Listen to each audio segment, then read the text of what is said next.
আচ্ছা, সবাই একটু দিকে মনোযোগ দেন। আমরা টালি ইআরপি 9 সম্পর্কে শিখব। এটা হচ্ছে একটা ইন্ডিয়ান সফটওয়্যার, টালি সলিউশন কোম্পানি থেকে।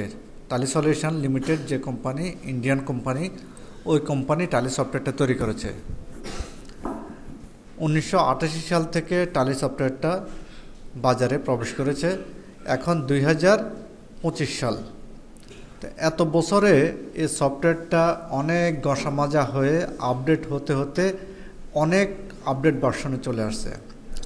একসময় টালি 7 ছিল, টালি 9 আসছে, টালি ইআরপি আসছে, ইআরপি 9 আসছে। এখন টালি ইআরপি 9-এরও আরও আপডেট ভার্সন। প্রতিটি ভার্সনের মধ্যেই প্রতিটি যখন নতুন করে মেহেদি হাসান কি করতেছেন? টালি লগ ইন করছেন? আচ্ছা, এদিকে মনোযোগ দেন, আমি কথা বলতেছি।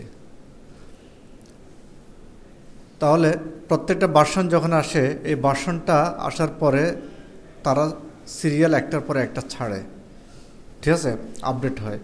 শেষ পর্যন্ত এখন চলে আসছে টালি প্রাইম। টালি প্রাইমের মধ্যেও কয়েকটা ভার্সন চলে আসছে। তো টালি ইআরপি 9 হচ্ছে টালি প্রাইমের আগের ভার্সনটা। তাহলে লেটেস্ট ভার্সনটা হচ্ছে কি? টালি প্রাইম। টালি প্রাইমের আগের ভার্সনটা হচ্ছে টালি ইআরপি 9। ইআরপি 9টা এখনও বাজারে বহু পরিমাণ ব্যবহৃত। যেমন কম্পিউটারে আপনার অফিস 7 আছে, অফিস 10 আছে। এখন আপডেট কত ভার্সন চলে আসছে? অফিস 21 পর্যন্ত চলে আসছে, তাই না? তাহলে এরকম বিভিন্ন ভার্সন চলে আসছে, কিন্তু সকল অফিস কি তাদের পুরাতন ভার্সন থেকে আপডেট ভার্সনে আসে না। এখনও অনেক বেশি পরিমাণ অফিস 10 চলতেছে। আপনি বাইরে যখন যেখানে যান না কেন, দেখবেন যে শতকরা অন্তত 90% এখনও পুরাতন ভার্সন 7, 10 এগুলো তো রয়ে গেছে, আপডেট ভার্সনে আসে নাই। এই সফটওয়্যারটা যেহেতু ইউজার অনেক বেশি, জব মার্কেটে যখন যাবেন এটার ইউজারটা অনেক বেশি, এই জন্য আমরা এটাকে কমনলি শেখাচ্ছি। আপডেট ভার্সন আসলে কি, আপনি যদি স্যামসাং একটা মডেল ইউজ করে থাকেন, অ্যান্ড্রয়েড ভার্সন, হ্যাঁ, নতুন আরেকটা মডেল আসছে, তাতে কি হয়েছে? আপনি যদি নতুন মডেলে যান, ওটার মধ্যে দেখা যায় ব্যবহার করতে আরেকটু ভালো লাগে, একটু খুশি খুশি লাগে, একটা আনন্দ লাগে। কথা ক্লিয়ার? নতুন নতুন ফিচার, নতুন নতুন সিস্টেম ওটাতে সংযোজন হয়, ফ্যাসিলিটিস অ্যাড হয়। যাই হোক, তাহলে ইআরপি 9টা আমরা যদি জেনে যাই, টালি প্রাইম যদি কোনো অফিসে গিয়ে আমরা পেয়েও যাই, সেটা আমাদের কাজের ক্ষেত্রে অসুবিধা হবে না, বরঞ্চ সুবিধা হবে আরও। আমরা নতুন নতুন পার্ট আরও পাবো। ক্লিয়ার? ওকে। এ পর্যায়ে আমি টালিটাকে এখানে অন করছি। অন করার পরে আমার এখানে যে পার্টটুকু আসছে, টালি সেট আপ পার্ট আসছে। এই জায়গায় আমার কাছে লাইসেন্স চাচ্ছে। কী চাচ্ছে? একদম নিচে এই জায়গায় এটা বলা আছে এডুকেশনাল মোড। আপনাকে শিক্ষানবিশ হিসাবে এটা এখন দিচ্ছে, কিন্তু এখানে কোথাও লাইসেন্স নেই। যদি লাইসেন্স দেন তাহলে এই জায়গায় লাইসেন্স অ্যান্ড সার্ভিস এর নিচে এখানে লাইসেন্স নাম্বারটা চলে আসবে, আপনি যদি তাদের থেকে কোনো সিরিয়াল নাম্বার নিয়ে থাকেন। এখানে লাইসেন্স নিতে হলে টাকা লাগবে, ঠিক আছে? লাইসেন্স নিতে হলে টাকা লাগবে। এখন লাইসেন্সটা কীভাবে নেবেন? লাইসেন্স হচ্ছে টালি সফটওয়্যারের ওয়েবসাইটে গেলেই আপনি যখন সার্চ করবেন, এখানে নেট তো নাই, আমি দেখাতে পারতেছি না, টালি সলিউশন লিখে যখন লিখবেন গুগলে, সাথে সাথে ওইখানে লগ ইন করবেন, ডাউনলোড করার সিস্টেম আছে ওইখানে। আপনি যদি পেমেন্ট দিয়ে নিতে চান তাহলে সেখান থেকে লাইসেন্স পাবেন। এক্ষেত্রে বিভিন্ন ভার্সন আছে, ওই ভার্সন দেখে কোনটা নিতে চান। লেটেস্ট ভার্সন নিলে লেটেস্ট ভার্সনে যাবেন, পেমেন্ট দিতে হবে। একটা হচ্ছে সিঙ্গেল ইউজার, আর একটা হচ্ছে মাল্টি ইউজার। সিঙ্গেল ইউজার হচ্ছে যে একটা কম্পিউটারে ইউজ হবে, আর মাল্টি ইউজার হচ্ছে অনেকগুলো কম্পিউটারে আপনি সফটওয়্যারটা ব্যবহার করতে পারবেন, ঠিক আছে?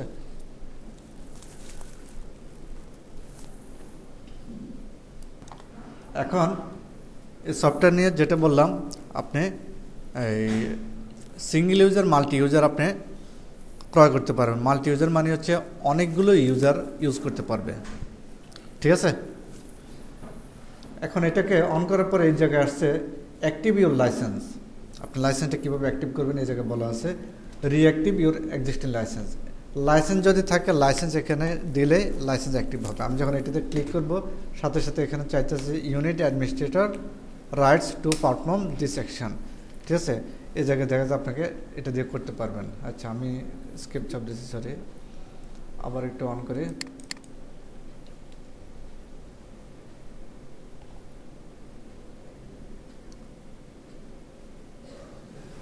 ডাউন অ্যারো দিয়ে নিচে নামতে হয়, অ্যারো চিহ্ন। ঠিক আছে, সবাই একটু মনোযোগ দেন, ইনশাল্লাহ পরে বুঝবেন। এরপর আরও ডাউন অ্যারো দিলাম, নিচে নামলাম, এইভাবে নিচে নামতে পারবো। আমি আবার চাইলেও উপরে উঠতে পারবো। ঠিক আছে, মাউস দিয়ে মাউস ঘুরলে ঘুরে, তাই না? এই কালো মানিক যেখানে থাকবে সেখানে আমার কার্সর অবস্থান করতেছে। আমি ডাউন অ্যারো দিলাম, কালো মানিক নিচে নামছে, তাহলে কার্সর নিচে আসছে। আমি মাউস দিয়ে যদি এখানে আনি, কার্সর নিচে আসছে। আবার ডাউন অ্যারো দিয়ে, তার মানে আমি দুইভাবে ইউজ করতে পারতেছি, down arrow, up arrow. Mouse দিয়ে উপরে নিচে টিপ দিলে আসবে। ঠিক আছে, এখন মাউসে একটা টিপ দিলাম, এখানে আসলো, ডাবল ক্লিক করলে সেখানে ওপেন হবে। মনে থাকবে?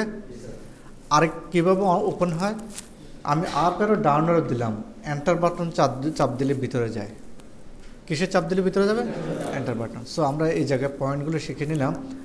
Up arrow, down arrow, mouse দিয়ে উপরে যাওয়া, নিচে যাওয়া, মাউস দিয়ে ডাবল ক্লিক করলে ভিতরে যাওয়া, অথবা এন্টার চাপ দিলে ভিতরে যাওয়া। আর কালো মানে যেখানে থাকবে সেখানে আমার কার্সর অবস্থান করতেছে। কথা ক্লিয়ার? একদম নিচে আসছে, আপনি এখান থেকে QUIT মানে কি? কোয়েট। এখন কোয়েট যদি কোনো ত্যাগ করতে চান, এই জায়গায় যদি ইয়েস বাটন চাপ দেন, সে বলছে, এই আপনি কি ত্যাগ করতে কি আসলে চাচ্ছেন? হ্যাঁ, আমি চাচ্ছি। তাহলে মাউস দিয়ে ইয়েস বাটন চাপলেই ক্লোজ হয়ে যাবে, আর নো বাটন চাপলে ক্লোজ হবে না, আবার আগের অবস্থায় ফিরে যাবে। কথা ক্লিয়ার? ওকে, এখন কোনো কিছু মাউস দিয়ে টাচ করলাম না, আমি কিবোর্ড দিয়ে এন্টারের মধ্যে চাপ দিলাম। এন্টার হচ্ছে ইয়েস বাটন হিসেবে কাউন্ট করে। কোন বাটন হিসেবে? ইয়েস। তার মানে আমি যখন এন্টার চাপ দেবো, সাথে সাথে এটা ক্লোজ হয়ে যাবে। এন্টার চাপ দিচ্ছে, ক্লোজ হয়ে গেছে। ঠিক আছে, আবার আমি ওপেন করলাম, ওপেন করে